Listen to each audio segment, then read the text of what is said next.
here we are back for our All Access Pass listeners in the Summit Dream Big, create a better life for yourself and the planet. And here with my special guest that many of you have hopefully already watched the first portion. I urge you to listen to it because we're not going to repeat what we already said.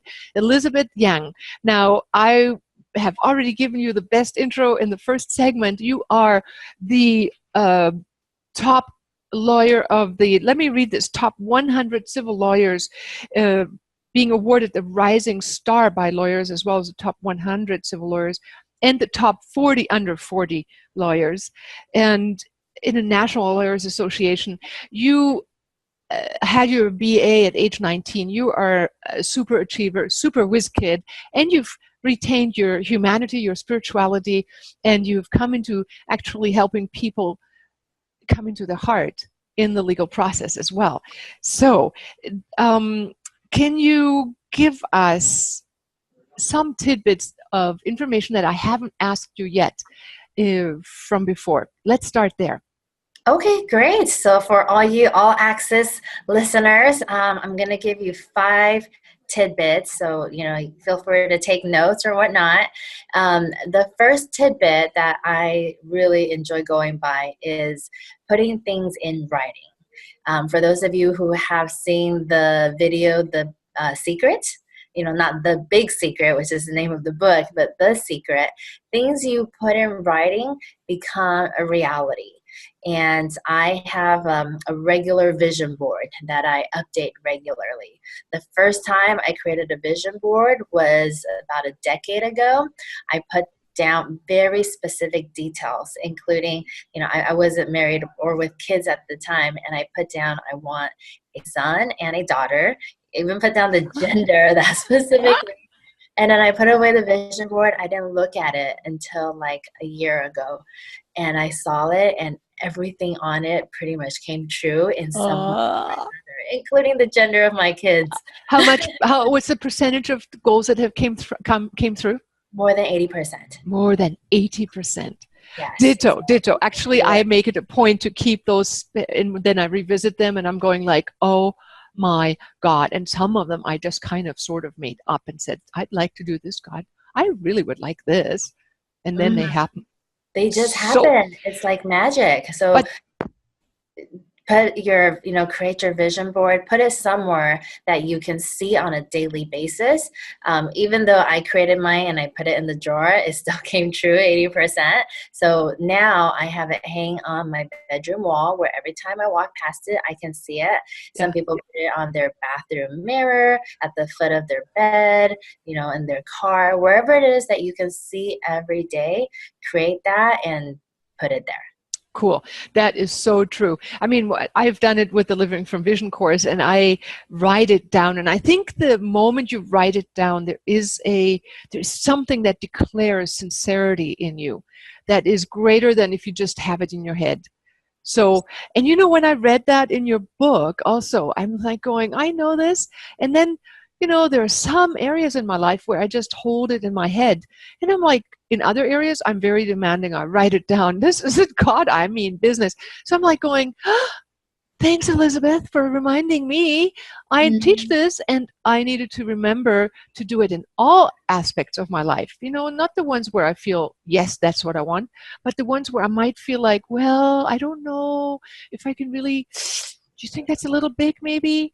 Yes, write it down. It'll come true. Yes. All right. Okay. Yeah. Well, on my vision board, you talk about different areas. There is, like, for the spiritual folks out there who know this, like the circle of life, there's 8 segments, relationships, career, family, education. The total, there's 8 segments.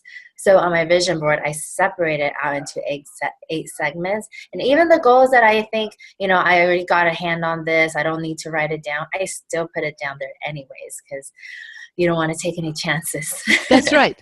Yes. Awesome. So what are your goals right now that you're focusing on? Well, for my family, it's obviously surrounding my children. My daughter is 8 years old now. My son is 6. So it's, getting them through their education and helping them achieve their goals and putting them through whatever activities and opportunities will help them succeed. Do you ever ask your children at this point what they're dreaming of and what their goals are? Oh, absolutely. I asked them, what do you want to be? And it's funny because it changes on a regular basis. Right. So my son told me he wanted to become a construction worker. And I Ah. took him to see the construction worker in the field. And after talking to them, they convinced him to not be one. They told him it was going to be too much work. But Yeah, you took him out to talk and find out information. I did, yes. And I That had is outrageous. Yeah, because he will drive by construction sites on the street, and he was so mesmerized by them. He's like, "Mom, there's construction workers." So one day I had some extra time. I just stopped. Like, you love them so much, let's go talk to them. Oh, that's so beautiful. That's what you're in your first part, how you talked about communication, taking the other one seriously, doing that with kids and listening to their needs, thoughts, and feelings as if they really matter. What a revelation. Oh yeah, yeah. I do the same exercise with my kids. When they tell me something, I'll Yeah. repeat it back to them, and they feel so good about being understood. Ah, Because adults, unfortunately, we just, don't listen to children the way they right. deserve to listen. Exactly. And I hope everybody's going to take the time to listen to the previous interview, because I don't want to repeat the same information. We want to have new stuff to talk about.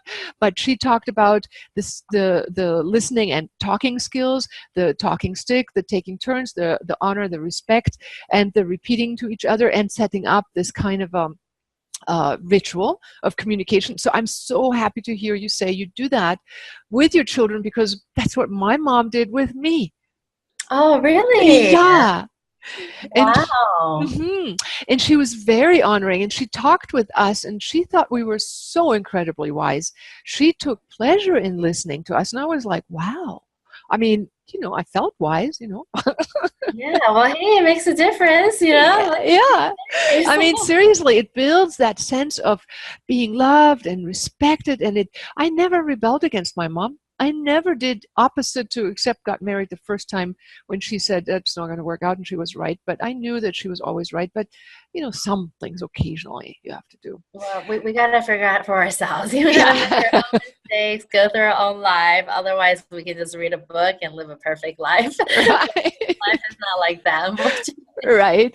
So, okay, there are so many things I want to ask you. Okay, so when besides that you apply that in your own personal life and writing down the goals, do you also find that when people are involved in litigations, or what, do you ever advise them to set goals, or visualize a positive outcome, or Yeah, you know what? In mediation, before I enter any mediation session, when the parties are still separate, I have them write down what they want to achieve from that session. And yes, just by that having them write that down at the end of the session, they're like, wow, what we asked for usually comes true. isn't that amazing? So you are really like an angelic spiritual mediator, litigator, attorney at law. I mean, you are what a lot of us hope for, that is still out there, that we can reach out to if we ever need to. Uh, Mhm. a humane and also spiritual, like getting us to utilize our higher powers to create a positive outcome. Yeah, absolutely. And, the next point I wanted to talk about is being involved with the community. Mm. So, in today's day and age, it's really about who you know and not so much what you know. As a business owner, there's a lot of clients that come, referrals for new graduates, people look for jobs. It's really about who you know. I've pretty much gotten every job that's listed on my resume based on someone I knew rather than what my grades were in school. Exactly, exactly. So sometimes it's also in the moment of giving and caring for another person, that person will later on work for you, give you a reference, make you a connection that you didn't even know. It's like a selflessness that you give or bring to the table, right? And then suddenly the universe gives you back and rewards you back. It is, Uh, yeah. And I mean, just having this interview with you today, who knows what possibilities will come up, yeah. audience who takes advantage and contacts either of us today. Oh, let me bring up that issue. We had talked before we started, so I wanted to thank you because I said, can you offer something really special? Because, first of all, we're trying to have a win-win deal where, people have an open mind, discover something, and then also where they're given something because they took the time to study in this mystery school on the ether. And I asked you for a special offer. So I know I asked you and you take $350 an hour, and you were willing to give us a deal for $175 for half an hour, and you were willing to give it to us for $100 for half an hour consultation with you if anybody ever felt like, I know just the thing I want to ask. So instead of paying $175, they get the session for half an hour with you for $100. That's right. Just for being an all access listener here today. Yes, and we're not telling anybody else. I mean, it'll be on your sales page, so you can click on that. And I really, really appreciate that because, I've had to call up sometimes lawyers and they charge $350 an hour. I just needed to have a few questions to know which way I want to go and if I want to pursue something. And so thank you for offering that and for responding to my Oh yeah, you're welcome. I'm thank really you. excited to find out who is listening in the Yes. audience and Yeah. get to talk to them one-on-one. Cool. So make sure that we will make sure that we have that information on our sales page. I am doing the interviewing. I am the Gemini here. My assistants are the technical helpers, and they are working in the background. It takes quite a bit to set up all these logistics behind this whole thing, but I'm so excited that we are collaborating and helping everybody, helps everybody. So number 3, what's the number 3? Number 3 is when you think you're out of ideas, there's usually at least 1,000 more. So you know how you go down the street and people are like, yeah, I've tried this, I've already said that to my husband and, he already, it's useless. There's no point. All those statements, it's impossible, he's impossible, she's impossible. Whenever you hear that, just know that that's just one interpretation and one perception of the thing. It's a conversation, and conversations can be modified and changed at any second. So if you just shift that conversation into, hey, it's not impossible, he's not impossible, she's not impossible, and there is a possibility, I just don't know what it is right now. It's in my blind spot, in my blind zone, but it does exist, and I just got to keep thinking about it, keep talking to people, and keep my mind open, and eventually that answer will come up. It does exist.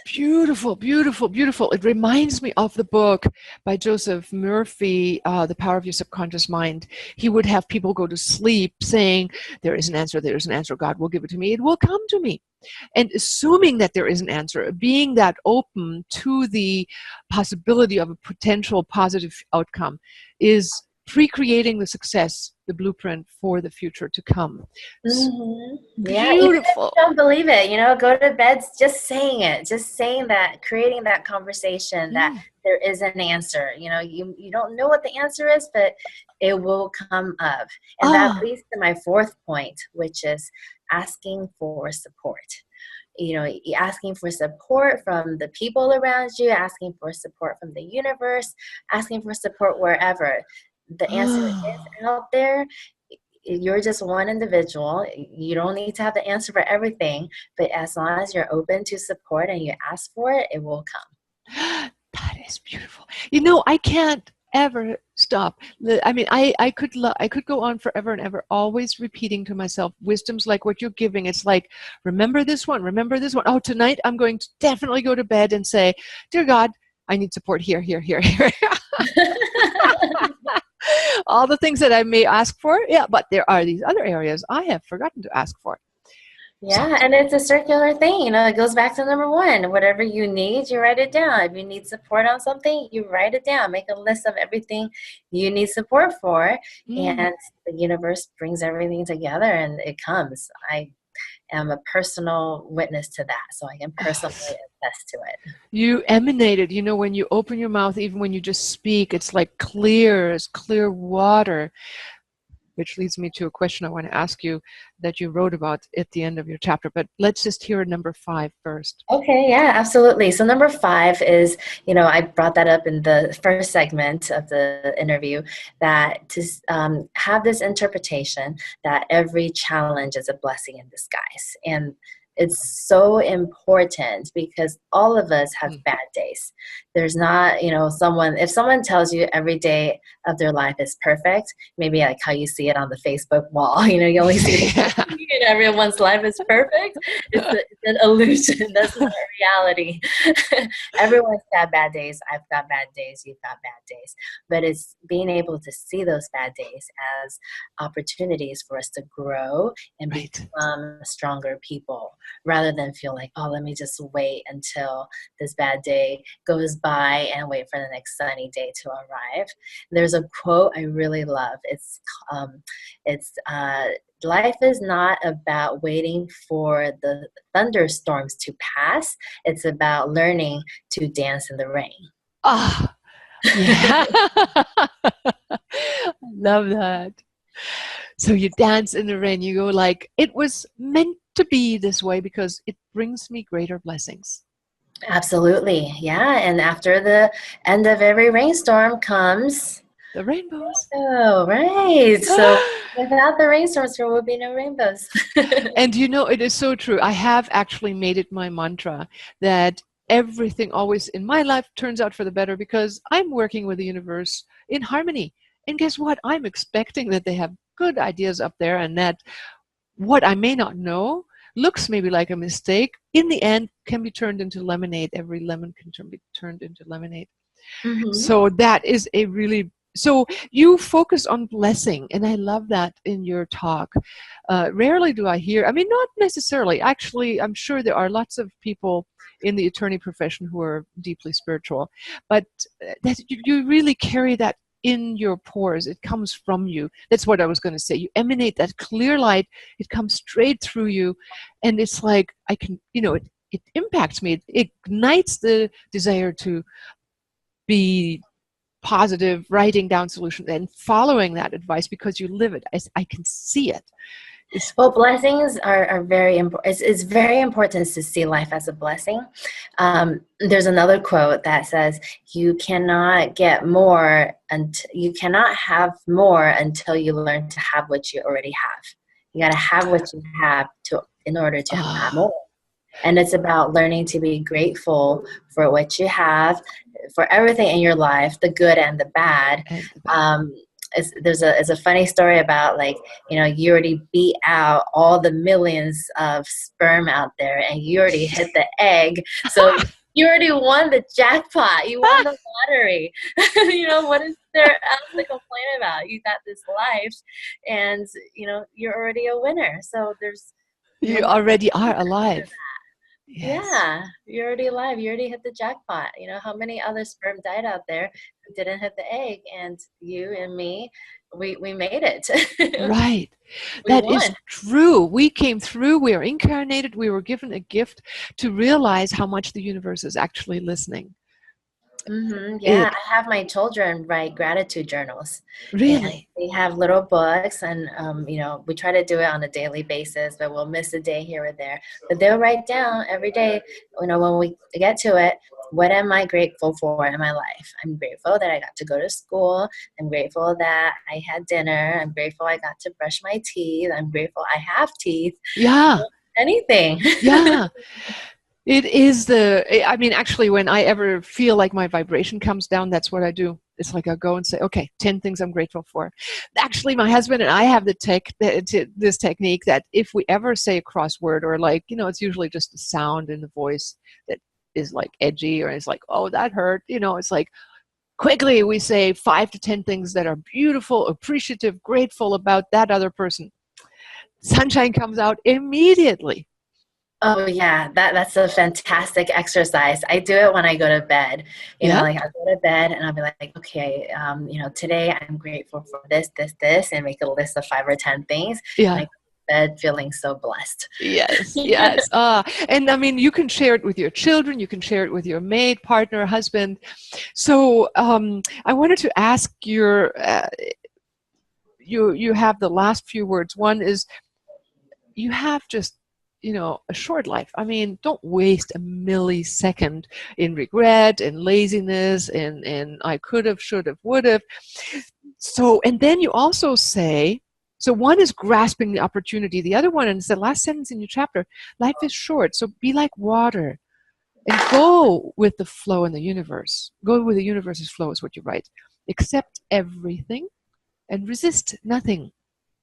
Tell me a Mhm. bit about that. Yeah, so flow like water. Water can surround any object. Water is everywhere. We need water for life. So we can choose to be like, a hard rock. We can choose to be stubborn and be like, I'm right. My ego is big and this is who I am. I can't change. But the question I always ask myself is, how is this serving me? You have the power and the ability to pick whatever path and interpretation you want, but ultimately is, how is this serving me?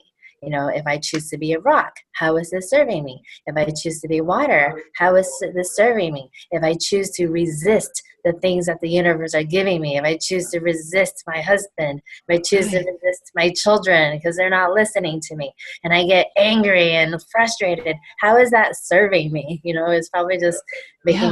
myself feel bad and maybe making me feel older. But if I just choose to accept everything, resist nothing, then how is that serving me? And so how do you deal with that in conflict? Let's say child isn't wanting to, whatever, I don't know, listen or cooperate or something. Let's just run through an example. Be like water, accept everything.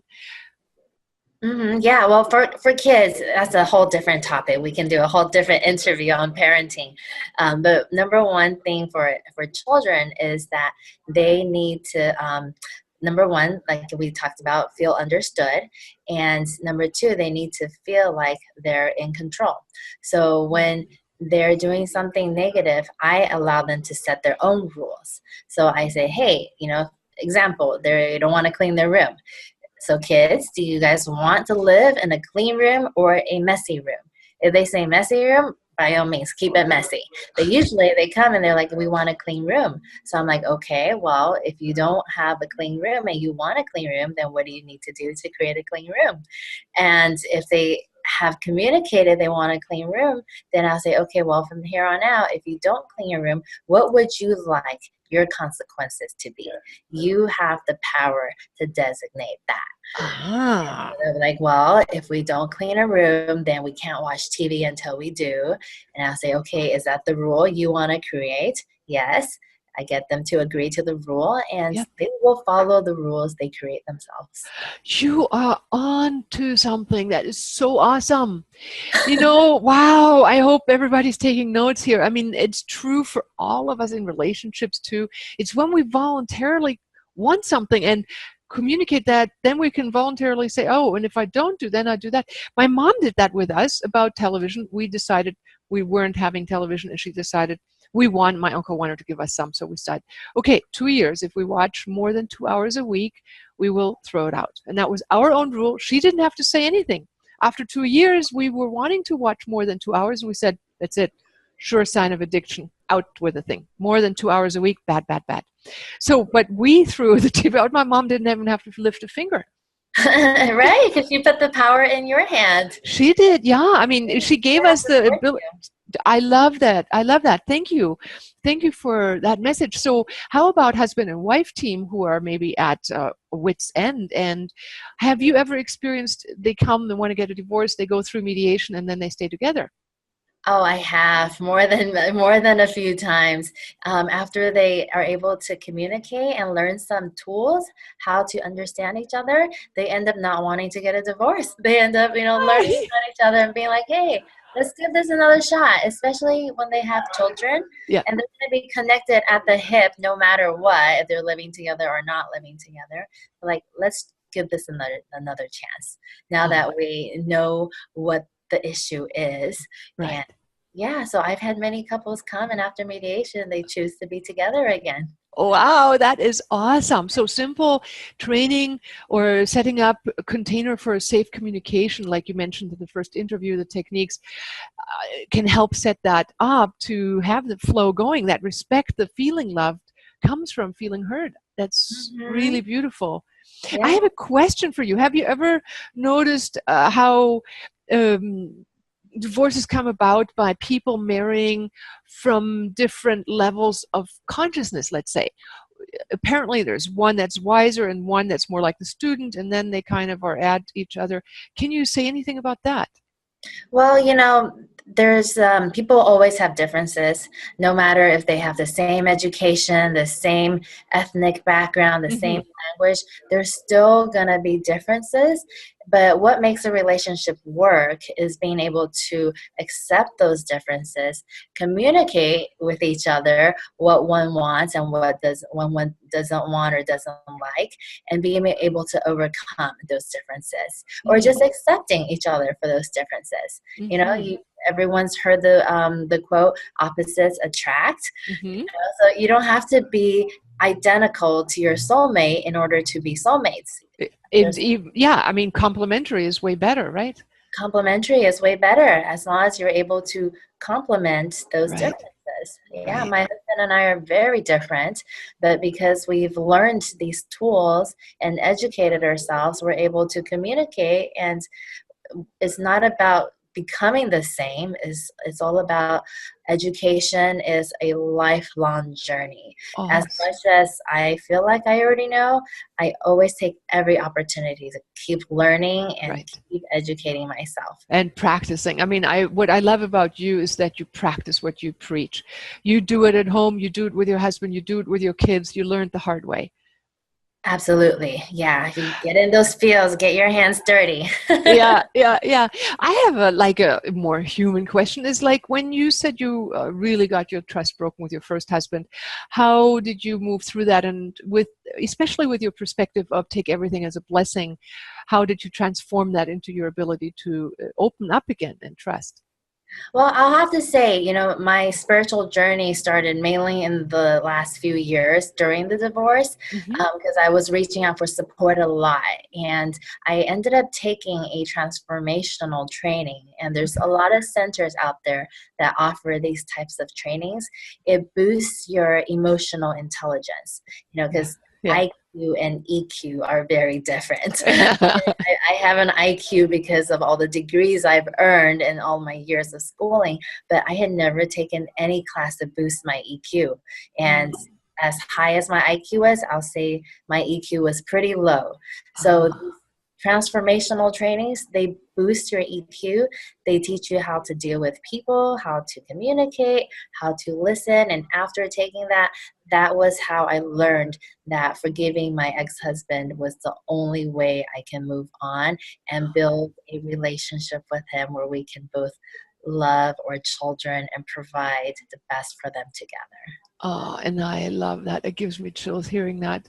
And I love where you wrote in the book, in your chapter, that really you help people in the counseling to discover that moving beyond the ego is the ultimate choice, really, to create greater evolution, greater harmony for the betterment of the family. Yeah, and the way to get past the ego is to take responsibility for everything. And I'm saying Mm. everything that happens in your life. If someone rear ends you, you take responsibility. If anything bad happens, it's Yeah. about taking responsibility. And exactly, we learn from it. And if we probably think back, there was a little nudging in our inner mind that says, do this, don't do that.